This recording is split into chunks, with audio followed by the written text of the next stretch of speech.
অনেকেই ভাবেন occupational therapy মানে শুধু এক্সারসাইজ, কিন্তু অকুপেশনাল থেরাপি এর চেয়ে আর অনেক বেশি কিছু।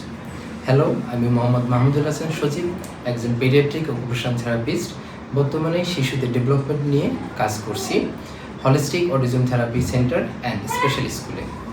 অনেকেরই একটি কমন কোশ্চেন থাকে যে অকুপেশনাল থেরাপিটি আসলে কি। অকুপেশনাল থেরাপি হলো এমন একটি চিকিৎসা পদ্ধতি যেটা মানুষকে তার দৈনন্দিন জীবনের কাজকর্মগুলো, যেমন খাওয়া, লেখাপড়া করা, খেলাধুলা করা, স্কুলে অংশগ্রহণ করা ইত্যাদি কাজকর্মে স্বাধীনভাবে অংশগ্রহণ করতে সাহায্য করে। আমরা শুধু একজন শিশুর শারীরিক বিষয় নিয়ে কাজ করি না, বরং তার behavioural issues, attention related issues, sensory related issues সহ আরও বিভিন্ন বিষয় নিয়ে কাজ করে থাকি।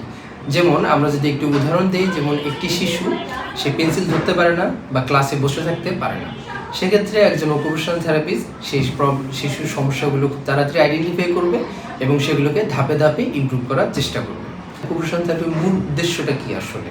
অকুপেশনাল থেরাপির মূল উদ্দেশ্য হচ্ছে একজন মানুষকে তার দৈনন্দিন জীবনের যে মিনিংফুল কাজকর্মগুলো আছে সেগুলোতে তাকে ইন্ডিপেন্ডেন্ট করে তোলা এবং কনফিডেন্ট করে তোলা।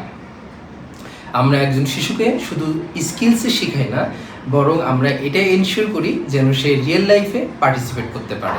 আরেকটি কমন কোশ্চেন, কোন কোন শিশুদের ক্ষেত্রে অকুপেশনাল থেরাপির প্রয়োজন হয়?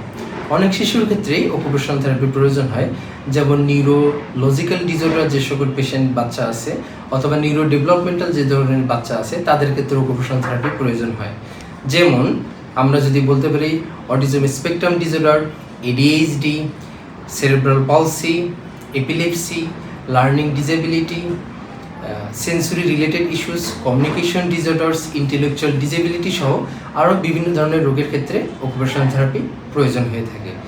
আমরা যদি আরেকটা উদাহরণ দিতে পারি যে একটি বাচ্চা খুব বেশি হাইপার এবং সে কোনোভাবে ফোকাস করতে পারতেছে না বা নতুন কোনো এনভায়রনমেন্টের সাথে সে কোনোভাবে মানায় নিতে পারতেছে না, সেক্ষেত্রে অকুপেশনাল থেরাপি অনেক বেশি গুরুত্বপূর্ণ সেই বাচ্চাটির জন্য। আমরা বলতে পারি যদি কোনো শিশুর আচরণে কোনো সমস্যা দেখা দেয় বা তার ডেভেলপমেন্টজনিত কোনো সমস্যা দেখা দেয়, তাহলে দেরি না করে সঠিক সময়ে সঠিক সাপোর্ট নেওয়াটাই খুব গুরুত্বপূর্ণ।